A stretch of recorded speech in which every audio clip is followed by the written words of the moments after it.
भूर्भुवस्वः तत्सवितुर्वरेण्यं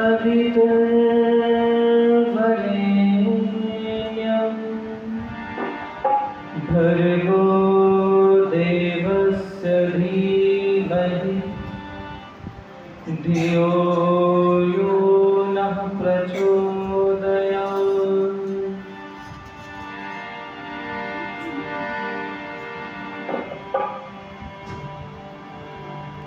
मुझे दास बनाकर रख लेना भगवान, तू अपने चरणों में। मुझे दास बनाकर रख लेना भगवान, तू अपने चरणों में। मुझे दास बनाकर रख लेना भगवान, तू अपने चरणों में। भगवान तू अपने चरणों में, भगवान तू अपने चरणों में, भगवान तू अपने चरणों में। मुझे दास बनाकर रख लेना भगवान, तू अपने चरणों में। मुझे दास बनाकर रख लेना भगवान, तू अपने चरणों में।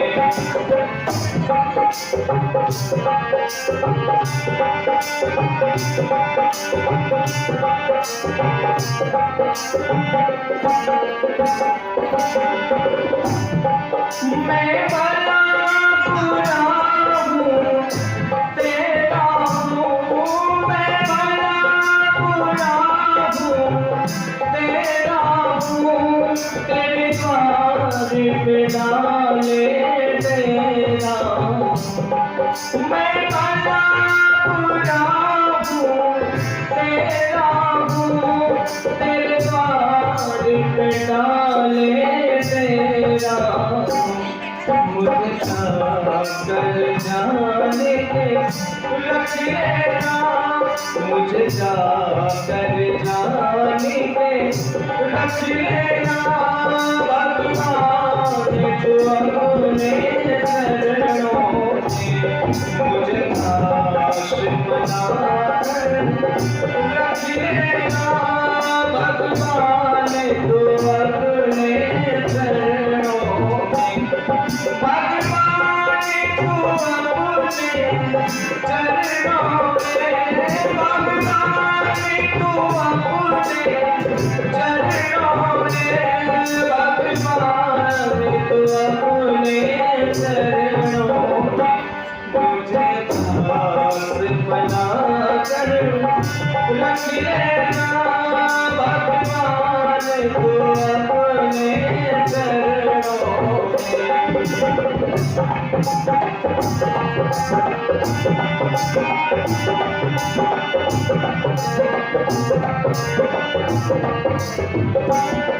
जब मन से अदम को तारा है, जब मन से अदम को तारा है, उसमें ही नाम हमारा है। जब मन से अदम को तारा है, उसमें ही नाम हमारा है। मुझे प्यार समझ कर रख लेना, मुझे प्यार समझ कर रख लेना भगवान, तू अपने चरणों में। मुझे दास बनाकर रख लेना भगवान, तू अपने चरणों में।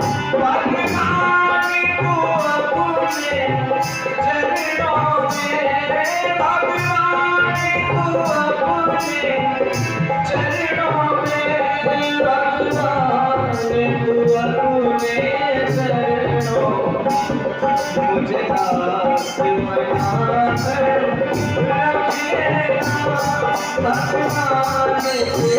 अपने चरणों मुझे दास बनाकर रखिएगा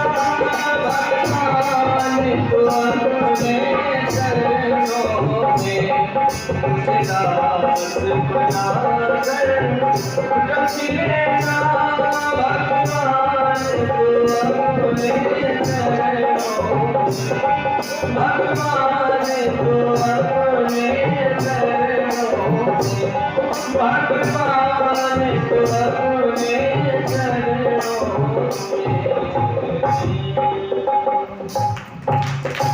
बहुत बहुत धन्यवाद। वैदिक वेदी पर उपस्थित आर्य जगत के तपोनिष्ठ वैदिक सन्यासी जिन्होंने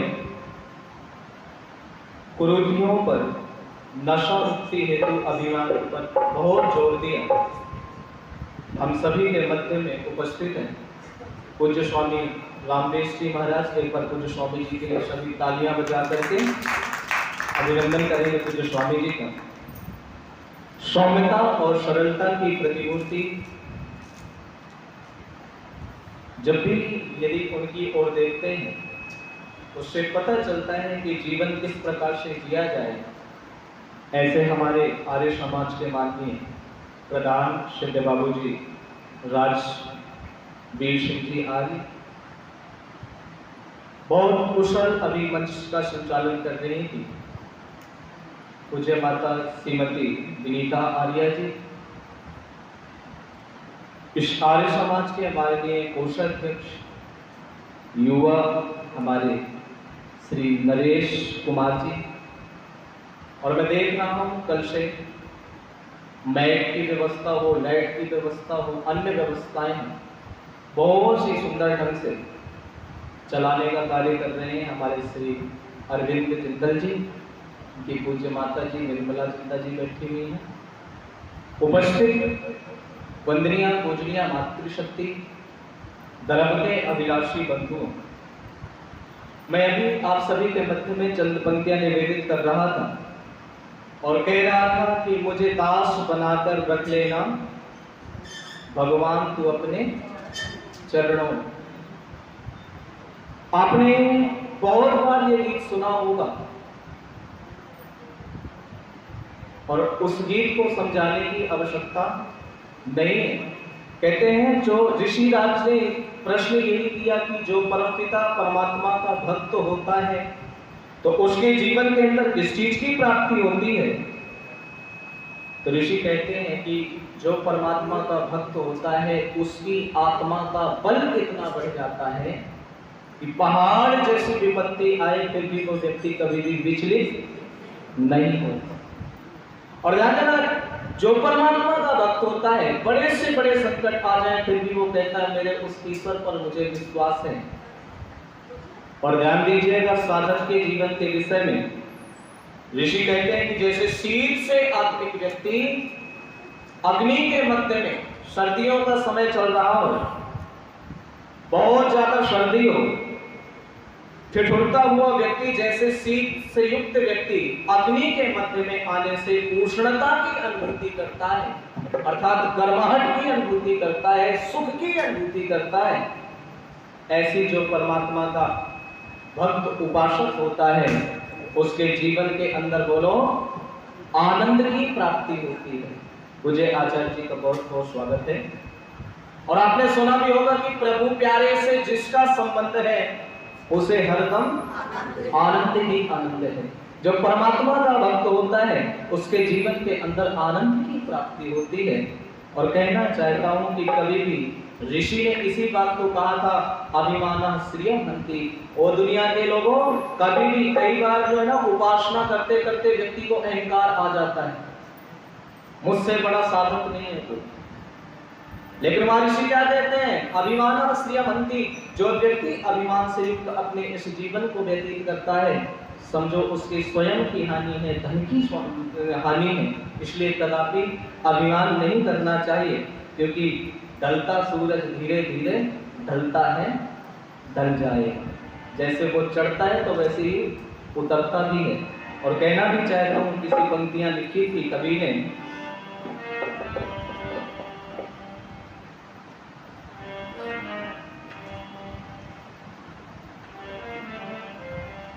एक तिनके के जैसा बिखर जाएगा, एक तिनके के जैसा बिखर जाएगा, पाप करते हो जिस जिंदगी के लिए, एक तिनके के जैसा बिखर जाएगा, एक तिनके के जैसा बिखर जाएगा, पाप करते हो जिस जिंदगी के लिए, साँझ होते ही सूरज ये ढल जाएगा, साँझ होते ही सूरज ये ढल जाएगा, ऐसा नियम बना है सभी के लिए, एक तिनके के जैसा बिखर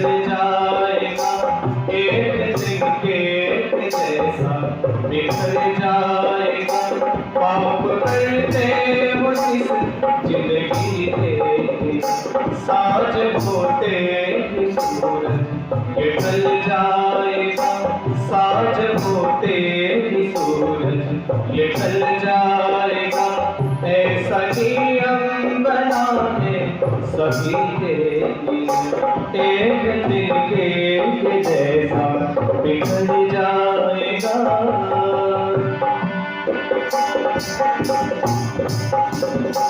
आदमी तुम भी हो, आदमी मैं भी हूँ, आदमी तुम भी हो, आदमी मैं भी हूँ, यूँ तो हर आदमी आदमी है, मगर यूँ तो हर आदमी आदमी है, मगर आदमी तुम भी हो, आदमी मैं भी हूँ, आदमी तुम भी हो, आदमी मैं भी हूँ, यूँ तो हर आदमी आदमी है, मगर यूँ तो हर आदमी आदमी है, मगर आदमी आदमी पर वो किस काम का,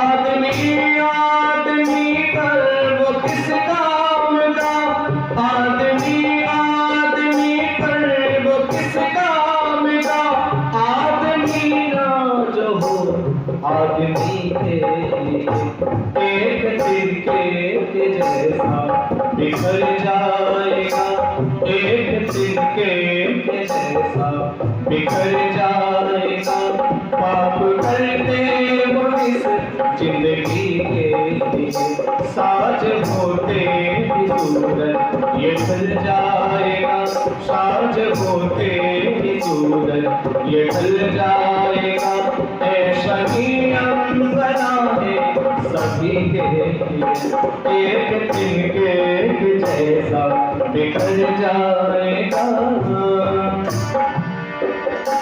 इतने दिन से तू इस मन को छो ना सका, इतने दिन से तू इस मन को छो ना सका, अपने परमात्मा का तू हो ना सका, अपने परमात्मा का तू हो ना सका, इतने दिन से तू इस मन को छो ना सका, अपने परमात्मा का तू हो ना सका, अपने परमात्मा का तू हो ना सका, विद्वानों से लिखावन तू अब से विद्वानों से लिखावन तू अब तू अभी, अंदर बैठी हुई गंदगी है एक तिनके जैसा बिखर जाएगा, एक तिनके जैसा बिखर जाएगा। ऐसा नियम बना दे सभी के लिए, साज होते ही सूरज ये ढल जाएगा, साज होते ही सूरज ये ढल जाएगा। ऐसा नियम बना दे सभी के लिए, एक तिनके जैसा बिखर जाएगा, एक तिनके जैसा बिखर जाएगा। क्या बोलोगे थे, कैसे बोलोगे थे, क्या बोलोगे थे, कैसे बोलोगे थे। जिंदगी बख्श दी जिंदगी के लिए, जिंदगी बख्श दी जिंदगी के लिए। एक मैं भी तो हूँ, एक तुम भी तो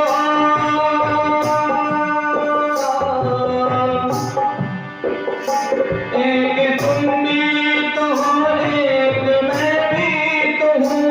बंदगी बख्श दी बंदगी के लिए, एक तिनके जैसा बिखर जाएगा, एक तिनके जैसा बिखर जाएगा।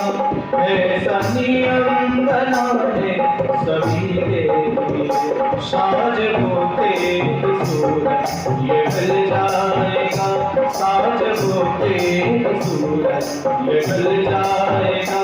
ऐसा नियम बना है सभी के लिए, एक तिनके जैसा बिखर जाएगा, एक तिनके जैसा बिखर जाएगा, एक तिनके जैसा बिखर जाएगा।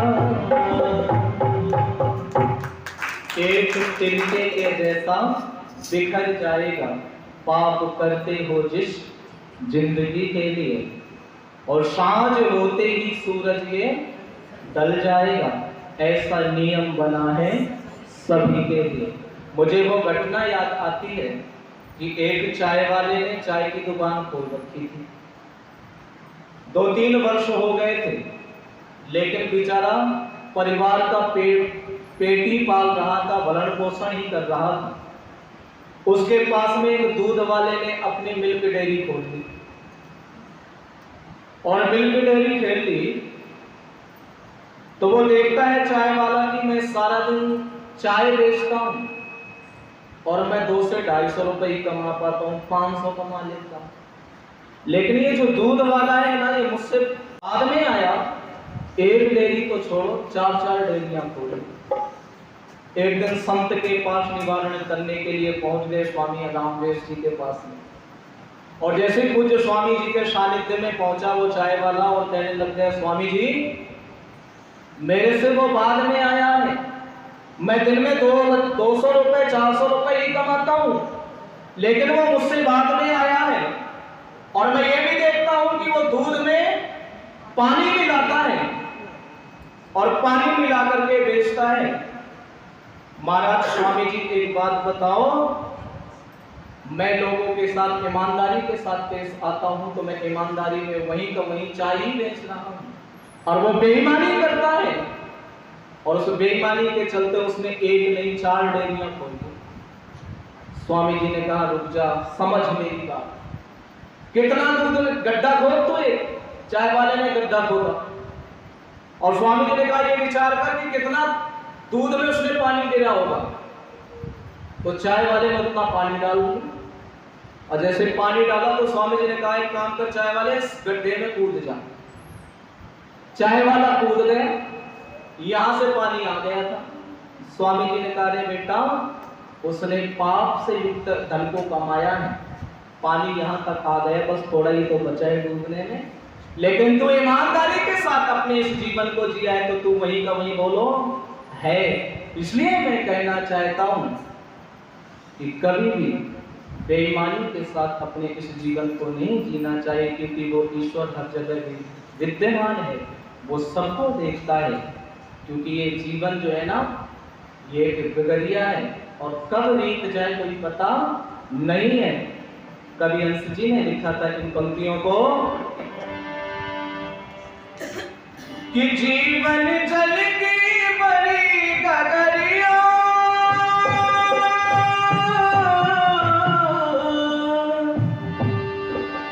जीवन जल की बड़ी गगरिया, रीति जाए रे उमरिया, बीती जाए रे उमरिया, बीती जाए रे उमरिया, बीती जाए रे। जीवन जल की बड़ी गगरिया,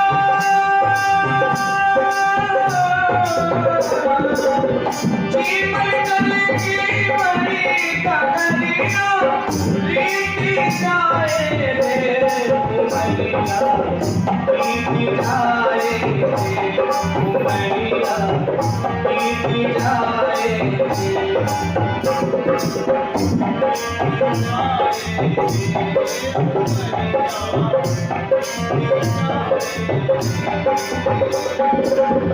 जीवन का जो सुखद सवेरा बीत गया वो बचपन तेरा, वो बचपन तेरा। जीवन का जो सुखद सवेरा बीत गया वो बचपन तेरा, वो बचपन तेरा। उस सुंदर सपने की फिर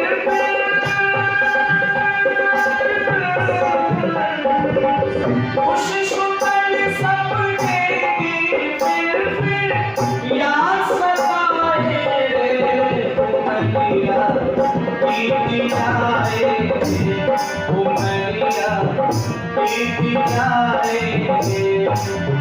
जीवन जल की बड़ी गगरिया,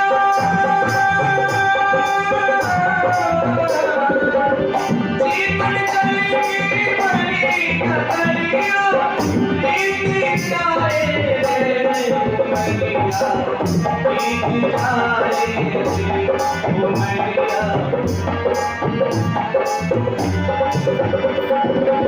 जीवन का दो पहर जवानी, तेरी मस्ती बड़ी कहानी, तेरी मस्ती बड़ी कहानी। जीवन का दो पहर जवानी, तेरी मस्ती बड़ी कहानी, तेरी मस्ती बड़ी कहानी। इस मस्ती में ओ मस्ताने,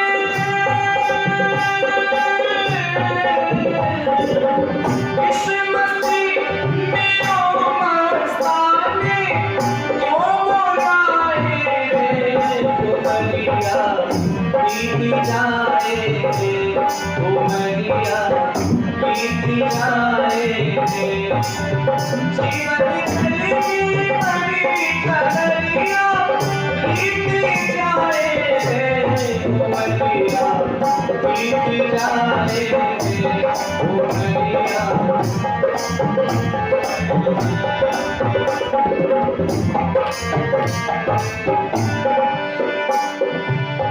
गलते ये मदमस्त जवानी, तेरी हो गई खत्म कहानी, तेरी हो गई खत्म कहानी।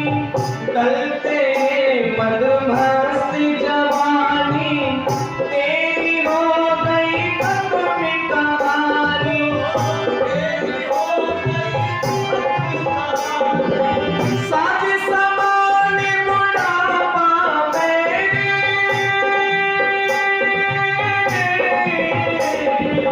साज समान बुढ़ापा मेरे, मेरे आए रे उमरिया, बीती जाए रे उमरिया, बीती जाए रे।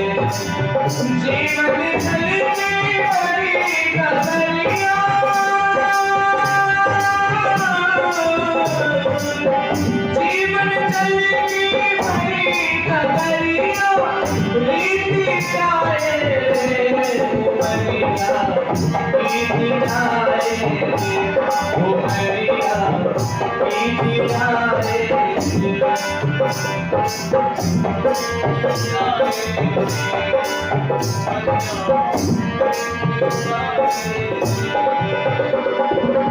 ऋषियों का संदेश यही है, संतों का उपदेश यही है, संतों का उपदेश यही है।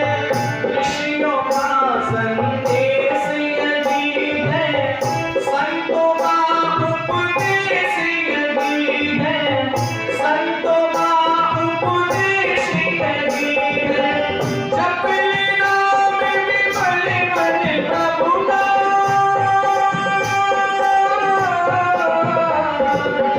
जप लेना विमल मन प्रभु का, जो सुख चाहे रे उमरिया बीत जाए, उमरिया बीत जाए, उमरिया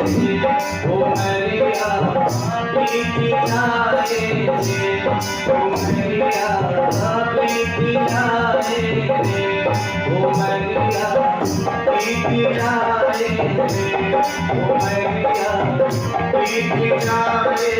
जाए, उमरिया बीत जाए। हम सभी के मध्य में पूज्य स्वामी रामदेव जी महाराज ने मुझे 100 रुपये देकर के अपना आशीर्वाद मुझे दिया। पूज्य स्वामी जी का बहुत बहुत धन्यवाद। पूज्य माता जी ने 50 रुपये देकर के अपना आशीर्वाद दिया। माता जी का भी बहुत बहुत धन्यवाद।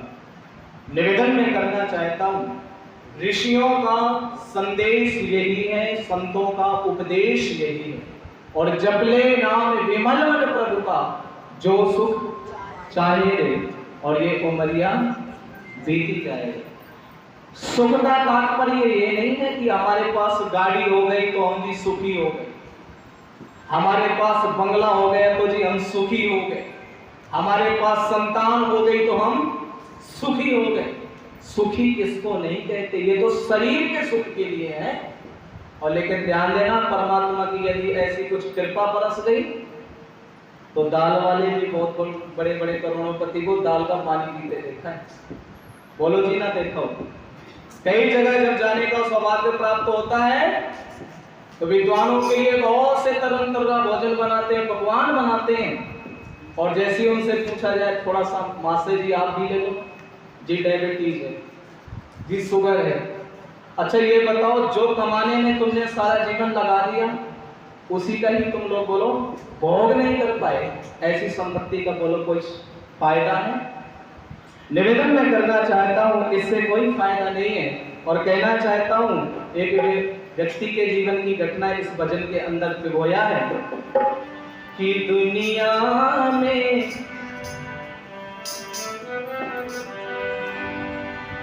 कि जीवन तो जी भर देख लिया आराम तो है परिचय नहीं, जीवन में जी भर देख लिया आराम तो है परिचय नहीं, जीवन में जी भर देख लिया आराम तो है परिचय नहीं, कर पार बना कर देख लिया आराम तो है परिचय नहीं, जीवन में जी भर देख लिया आराम तो है परिचय नहीं, जीवन में जी भर देख लिया आराम तो है परिचय नहीं। और क्या कहता है वो व्यक्ति, मेरे सुंदर महल मकान भी है, नाती पोता सामान भी है,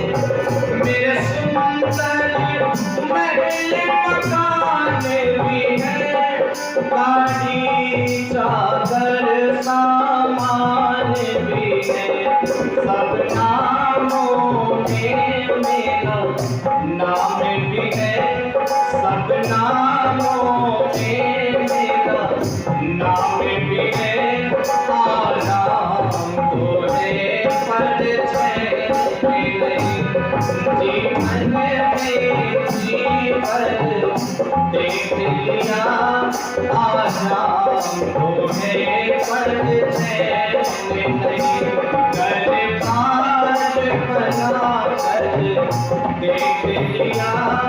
आराम तो है पर चैन नहीं, जीवन में जीवन देख लिया। आराम तो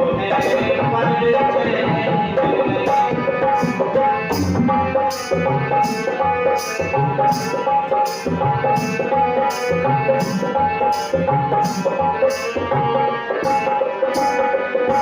मेरी सुंदर घर में नाज भी है, नाती बेटे परिवार भी है।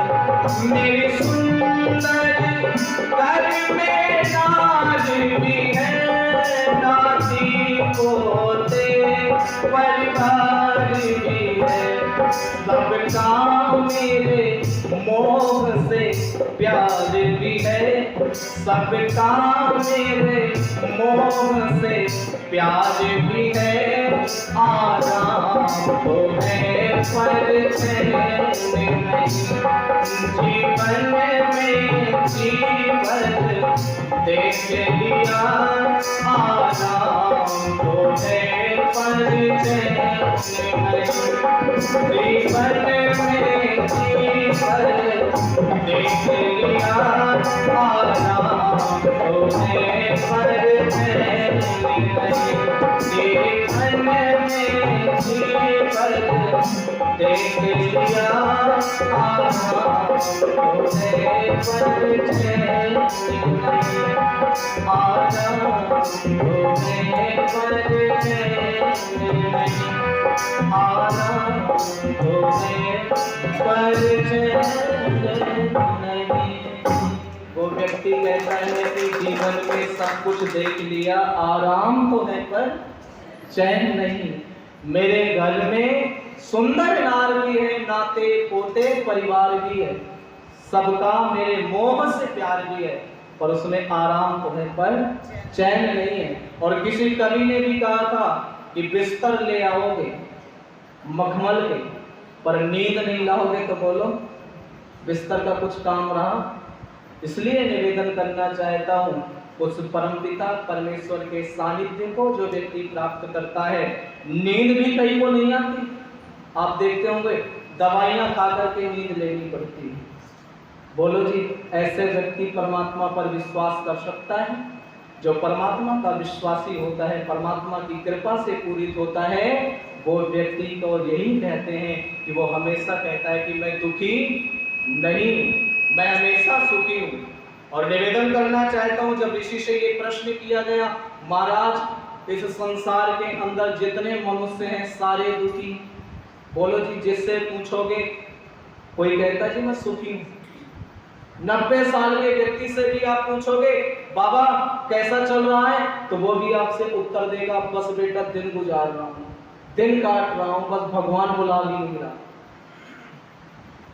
तो ऋषि वहां पर प्रश्न करते हैं, जब ऋषि से ये प्रश्न किया गया कि महाराज किस लिए ये बनाई है सृष्टि को, तो ऋषि कहते हैं कि इस सृष्टि की सृजन करने में परमात्मा का केवल एक प्रयोजन रहा है कि यहाँ पर जितने भी जीव आदि हैं वो सब सुख को प्राप्त कर सके, लेकिन इस संसार में कोई सुखी ही नहीं है।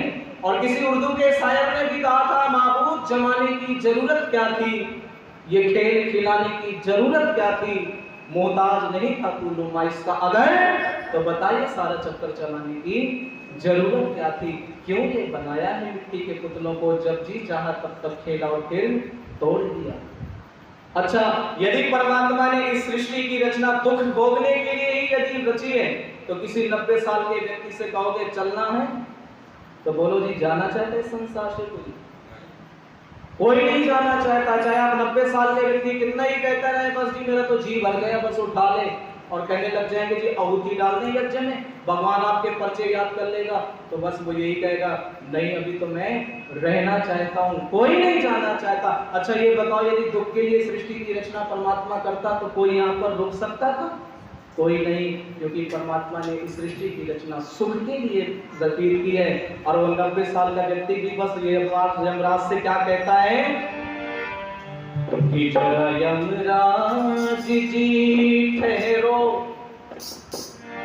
4 दिन और बसने दो, 4 दिन और बसने दो, जरा यमराज जी ठहरो, 4 दिन और बसने दो, 4 दिन और बसने दो, मुझे मोह माया के जंजाल में कुछ और बसने दो, 4 दिन और बसने दो, यमराज जी ठहरो, 4 दिन और बसने दो, 4 दिन और बसने दो, मुझे माया के जंजाल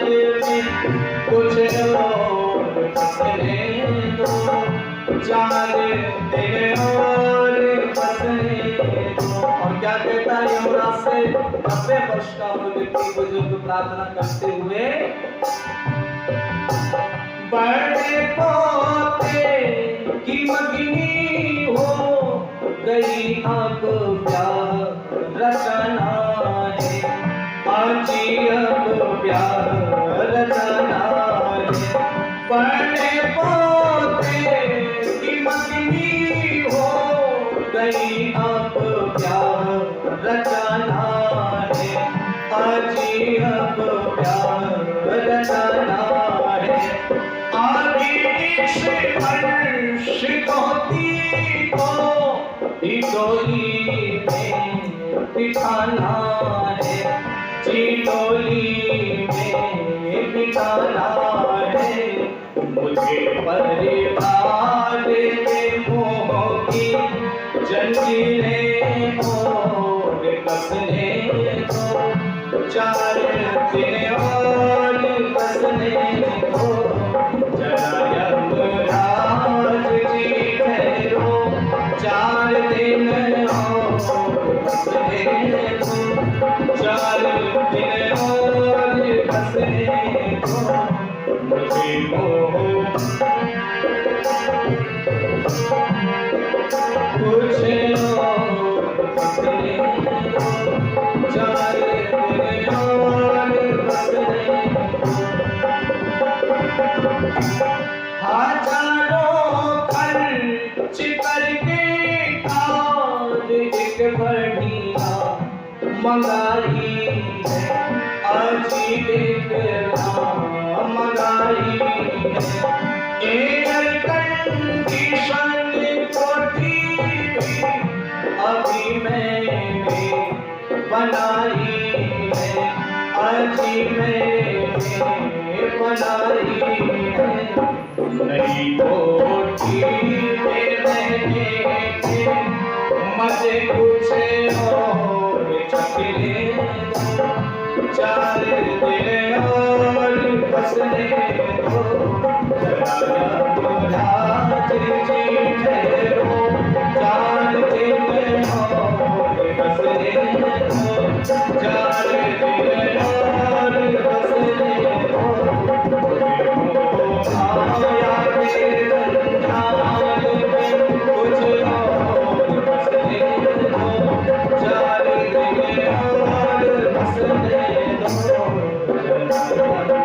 यमराज जी ठहरो, 4 दिन और बसने दो,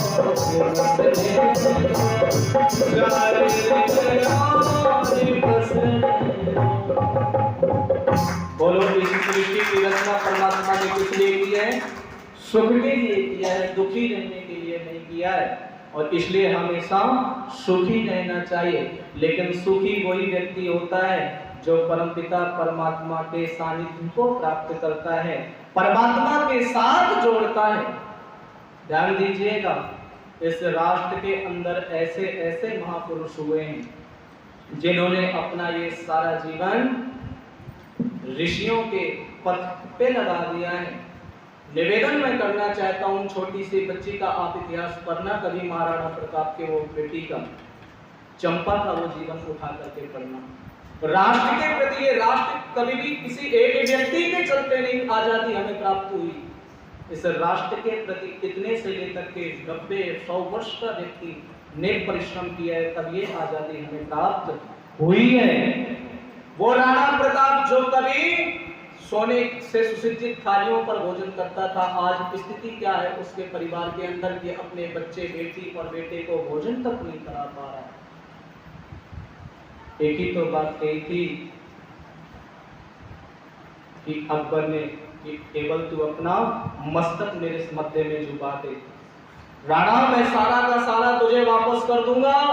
अरे मेरा धर्म ग्रंथ है इस्लाम, इस्लाम का ई शब्द हटा दे, सलाम शब्द दे दे, मैं तेरे से मित्रता करना चाहता हूँ।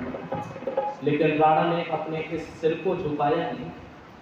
निवेदन मैं करना चाहता हूँ, आज राणा देख रहा है अपने बेटे और बेटी को, 8 वर्ष का बालक है और थोड़ी सी उससे बड़ी उसकी बेटी चंपा है, बेटा अमर सिंह। देख रहा है कि माता ने, पत्नी ने थोड़ा सा जंगली घास और थोड़ा सा आटे से निर्मित रोटियों को बना करके उसके 2 पर विभाजित किया है। एक टुकड़ा बेटी को दे दिया है और दूसरा टुकड़ा बेटे अमर सिंह को दे दिया है। जैसे ही अमर सिंह खाने की स्थिति में आता है तो दुर्भाग्य ये होता है कि एक जंगली बिलाव आता है और आकर के अमर सिंह के हाथों से वो भोजन का निवाला छीन करके वो ले जाता है। बेटी चंपा कहती है, बेटा भैया तू रो मत, अभी मेरे नाम का मेरे पास है, ये मैं तुझे देती हूँ। समर्पण देखो उस बेटी चंपा का। चंपा ने दूसरा निवाला जैसी देते हैं अमर सिंह को, और अमर सिंह पुनः जब खाने की स्थिति में आता है तो वही बिलाव पुनः आकर के उसके हाथों से रोटी छीन ले जाता है। एक पिता जब अपने पुत्र और पुत्री को इस स्थिति में देखे तो पिता के कलेजे पे क्या स्थिति होती है। राणा सारी घटनाओं को देख रहा है, लेकिन जब जाकर के घाटी में पत्र लिखने लगता है तब वहां पर चंपा पहुंचती है और चंपा कहती है, पिताजी क्या लिख रहे हो? तो राणा कहता है, बेटी तुम्हारे रोटियों का इंतजाम कर रहा हूं। बेटी चंपा पूछती है, क्या पिताजी हमने आपसे रोटियां मांगी? तो राणा कहता है, बेटी मांगी तो नहीं है, लेकिन इतिहास के पृष्ठों पर यह लिखा जाएगा कि इस देश में वो राणा हुआ था जो अपने स्वाभिमान के चलते अपनी पुत्र और पुत्री को बलिदान कर दिया था, लेकिन अपने सर को नहीं झुकाया। लेकिन वहीं पर चंपा क्या कहती है, पिताजी इतिहास के पृष्ठों पर यह भी लिखा जाएगा वो राणा शेर पुत्र जो कभी किसी के सामने झुका नहीं है, अपनी संतान के चलते उसने अपने इस मस्तक को झुका दिया था। पिताजी आपका ये सर झुका हुआ अच्छा नहीं लगता, अब तो तना हुआ अच्छा लगता है। हम पिताजी ऐसी रोटी कदापि स्वीकार नहीं करेंगे जिससे हमारे पिता को सर नीचे करने पड़े। और क्या कहती है वो बेटी चंपा, कभी न लूंगी रोटी आपसे पिता मैं भूखी सो जाऊंगी। कभी न लूंगी रोटी आपसे पिता मैं भूखी सो जाऊंगी। कभी न लूंगी रोटी आपसे पिता मैं भूखी सो जाऊंगी। कभी न लूंगी रोटी आपसे पिता मैं भूखी सो जाऊंगी। इस रोटी को खाके पिताजी तुम्हें युद्ध में जाना है, हमको तो माताजी की गोदी में सो जाना है। इस रोटी को खाके पिताजी तुम्हें युद्ध में जाना है, हमको तो माताजी की गोदी में सो जाना है। हमके लिए भी ला दो तुम, मेरे लिए भी ला दो तुम, एक छोटी सी कृपा मैं भूखी सो जाऊंगी। कभी न न लूंगी रोटियां किस पिता में भूखी सो जाऊंगी। कभी न लूंगी रोटियां किस पिता में भूखी सो जाऊंगी। कभी न लूंगी रोटियां किस पिता में भूखी सो जाऊंगी। कभी न लूंगी रोटियां किस पिता में भूखी सो जाऊंगी। कहते हैं पिताजी ऐसी रोटियों की स्थिति हमारी खाने की नहीं है, हमें तो एक छोटी सी तलवार लेकर के आओ और हम आपके साथ उन दुष्टों का संहार करेंगे। ऐसी बेटियों के चलते ये राष्ट्र बोलो आजाद हुआ है। और निवेदन मैं करना चाहता हूं, अभी हमारे मुनि जी ने बहुत सुंदर गीत गाया था, बेटी और रक्षाबंधन के पर्व के ऊपर गाया था। ध्यान देना, जब तक माता और पिता जीवित रहते हैं तब तक वो बेटी घर पर बोलो आती, और जिस दिन माता पिता नहीं रहते उस दिन वो इतना रोती है, वहां पर वो एक संदेश देती है कि अभी तक तो मैं मुंह उठा करके कैसी भी चली आती थी, कैसी भी स्थिति पे चली आती थी, लेकिन भैया भी अपनी स्थिति पे थोड़ी, अब तो दूसरे के रिमोट पे चलते हैं। निवेदन मैं करना चाहता हूं, रक्षाबंधन का समय आ रहा है और एक बेटी अपने माँ से कहती है पिताजी को भेजो, भैया को बाद में भेजो। और कहना चाहता हूं वो क्या कहती है कि अम्मा मेरे बाबुल को भेजोगी, अम्मा मेरे बाबुल को भेजोगी, अम्मा मेरे बाबुल को भेजोगी। कि सावन आया, कि सावन आया, अम्मा मेरे बाबुल को भेजोगी, अम्मा मेरे बाबुल को भेजोगी। कि सावन आया, सावन आया, अम्मा मेरे बाबुल को भेजोगी, अम्मा मेरे बाबुल को भेजोगी। और माँ क्या जवाब देती है पत्र के द्वारा, बेटी तेरा बाबुल को बिगड़ाई, बेटी तेरा बाबुल को बिछड़ाई। कि सावन आया, सावन आया, अम्मा मेरे बाबुल को भेजोगी, अम्मा मेरे बाबुल को भेजोगी। ओ बेटी तेरा भैया तो बालाजी, बेटी तेरा भैया तो बालाजी। कि सावन आया, सावन आया, अम्मा मेरे बाबुल को भेजोगी, अम्मा मेरे बाबुल को भेजोगी, अम्मा मेरे बाबुल को भेजोगी। वो कहती है कि माँ मेरे पिता को भेज दे, सावन का समय आ रहा है और मैं भी घर में आना चाहती हूँ। निवेदन मैं आप सभी के मध्य में करना चाहता हूँ, लेकिन कई लोगों को तो बेटियां बोलो पसंद नहीं होती, कई को बेटी बेटे पसंद होते हैं। और ध्यान देना, जो बेटे वाले हैं ना, अधिकांश उनकी स्थिति भी 5वें आश्रम में जाने की होती है। बोलो जी होती है नहीं होती? 4 आश्रम थे, ब्रह्मचर्य, गृहस्थ, वानप्रस्थ और संन्यास, लेकिन आज की स्थिति में 5वां आश्रम भी बोलो धूम धड़ाके से सबसे ज्यादा चल रहा है। और वो कौन सा? वृद्धाश्रम। बोलो इसका कहीं पर भी विधान नहीं है, ऋषियों ने कहीं नहीं लिखा। ऋषियों ने तो ये कहा है कि ये जो पंच महायज्ञों की विधि के विषय में लिखा, तो वहां पर पितृयज्ञ भी आता है, माता पिता के जीते की सेवा करना चाहिए। मुझे वो सहारनपुर की घटना याद आती है। 60-70 वर्ष की वो माँ, नौजवान अपने बेटे को अमेरिका पढ़ने के लिए भेजा, और जैसे वो अमेरिका से पढ़ा तो वहीं पर विवाह कर लिया और वहीं शिफ्ट हो गया। घर में कोई नहीं, केवल बूढ़ी माँ रहती थी। और उस बेटे की नजर थी उस कोठी पर। माँ से बोला, माँ मैंने शादी कर ली है और चल, पोता हुआ है, बहू को देखा, पोते से मिला। माँ बड़ी प्रसन्न हुई और कहती है, बेटा मैं चलती हूँ। पहले ही सारा सेटल कर लिया कि ये कोठी जिसको बेचना था बेच दिया, और माँ को लेकर के इंदिरा गांधी अंतर्राष्ट्रीय हवाई अड्डा दिल्ली पे पहुंचा, और पहुंच करके 1 घंटा बैठा। फिर माँ से कहता है, माँ मैं जाकर के देखता हूँ मुंबई वाली फ्लाइट निकल तो नहीं गई। माँ हंसती हुई कहती है, बेटा जा देख करके आ। माँ आज प्रसन्न है कि मैं अपने पोते का मुंह देखूंगी, बहू से मिलूंगी।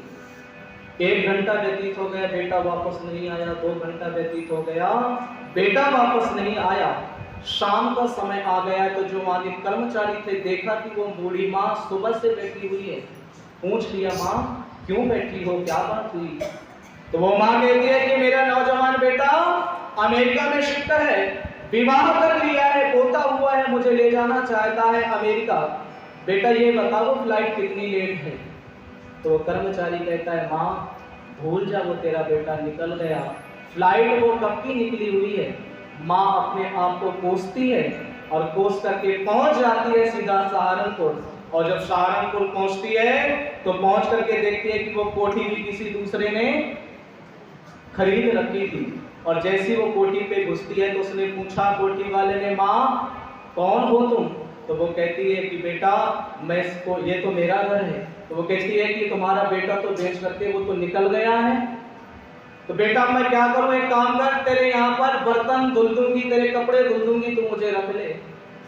तो उस कोठी का जो मालिक था जिसने खरीदी थी, उसकी कोई माँ ही नहीं थी, बचपन से उसने माँ को नहीं देखा था।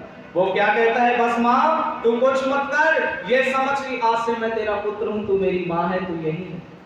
निवेदन करना चाहता हूँ, लेकिन जिसके घर में बेटियां होती हैं तो माता पिता को बुढ़ापे में भी बेटी याद आती है और पहुंच जाती है बेटी के यहाँ। और कहना चाहता हूँ कि जिम्मेदारियों का बोझ परिवार पे पड़ा तो, जिम्मेदारियों का बोझ परिवार पे पड़ा तो, ऑटो रिक्शा ट्रेन भी चलाने लगी बेटी।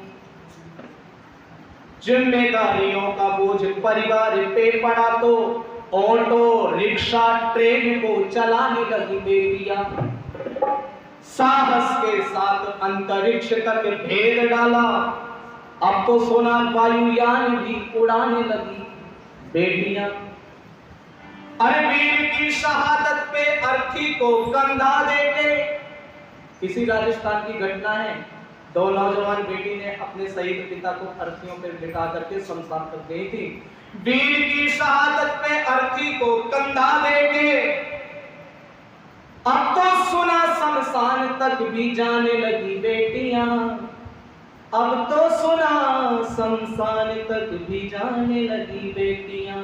और इसलिए मैं कहना चाहता हूं, मेरे पूज्य गुरुदेव डॉक्टर सारस्वत मोहन मनीषी जी ने इन पंक्तियों को लिखा था कि जब वो बेटी को पता चलता है कि आज मेरा वरुण होने वाला है, तो माँ से बोलती है और क्या कहती है कि माँ मैंने तेरे विषय में क्या क्या सुना था।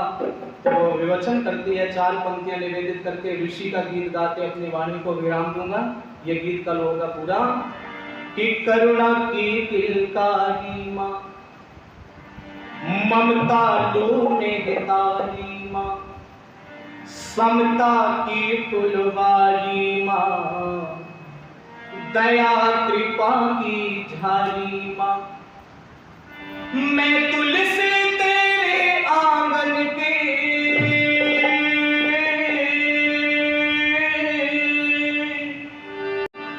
मैं तुलसी तेरे आंगन की, तेरे हाथ कटारी माँ, जन्म पूर्व ही मार दिया क्यों, बोल अली हत्यारी माँ, बोल अली हत्यारी माँ। ओ करुणा की किलकारी माँ, ममता लो में तारी माँ, समता की फुलवारी माँ, दया कृपा की सारी माँ। मैं तुलसी तेरे आंगन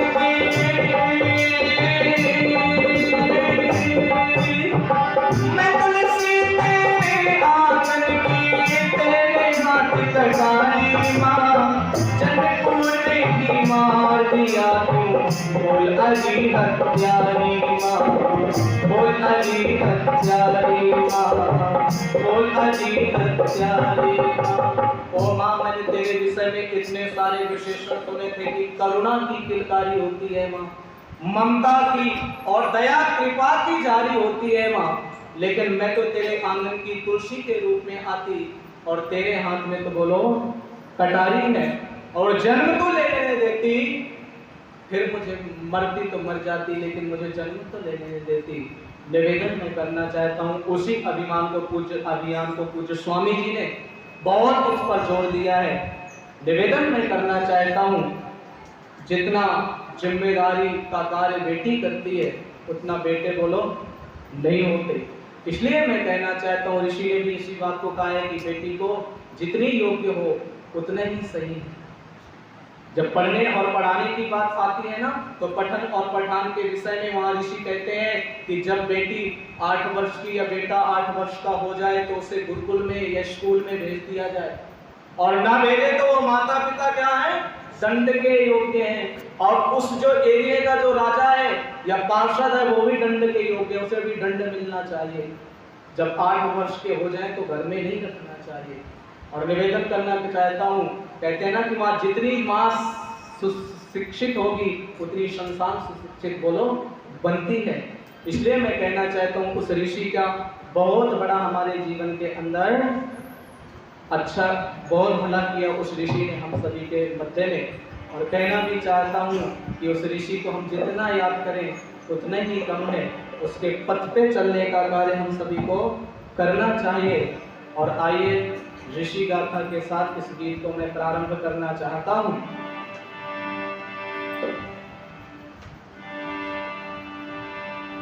हम आज एक इतिहास के कुछ पन्ने पलटाते हैं। आनंद कंद ऋषि दयानंद की गाथा गाते हैं, हम कथा सुनाते हैं। मुनिवर को लाख प्रणाम, गुरुवर को लाख प्रणाम।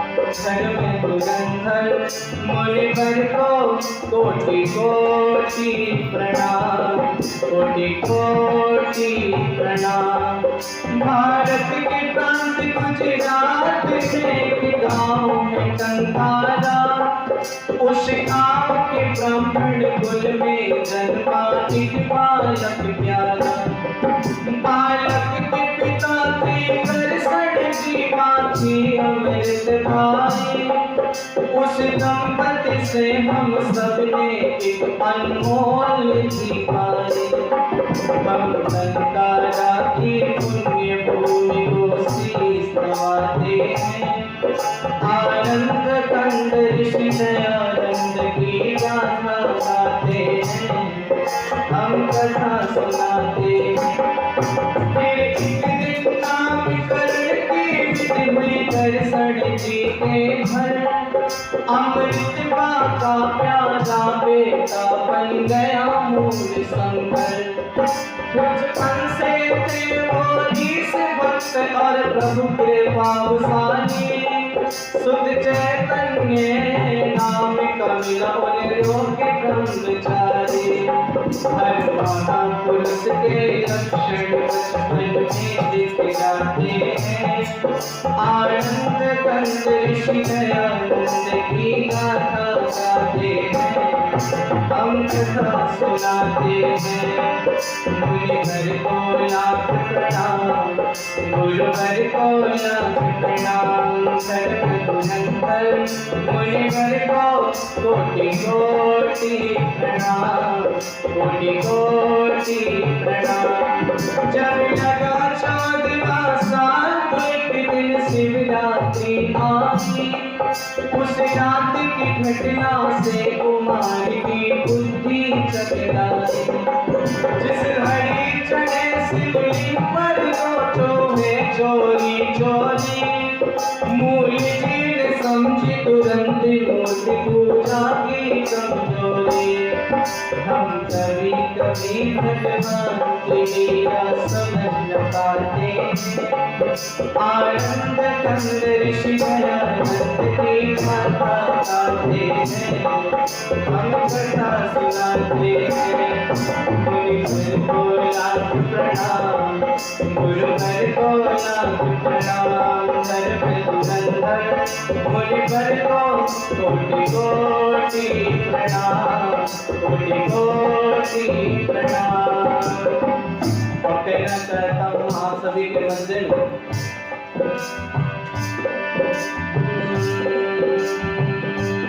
ऋषि योगी के पंथी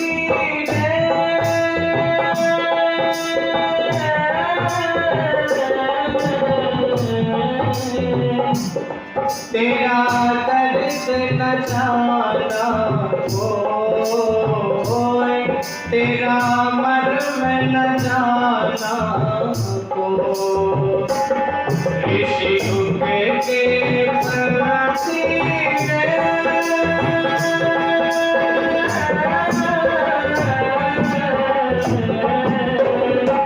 तेरा दर्द न जाना कोई, तेरा मर्म न जाना कोई, और तेरा दर्द न जाना कोई, तेरा मर्म न जाना कोई। लूट रहे थे चोर बदरिया, तूने बचाई आके नगरिया रे। ओ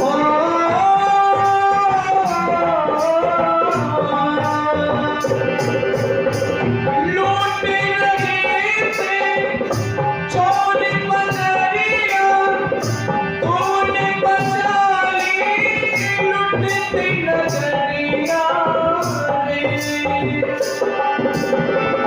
उसके बदले क्या कुछ पाया, इसके बदले क्या कुछ पाया, काली पत्थर दो ये तेरा दर्द न जाना कोई, तेरा मर्म न जाना कोई। ऋषि युग के पंथी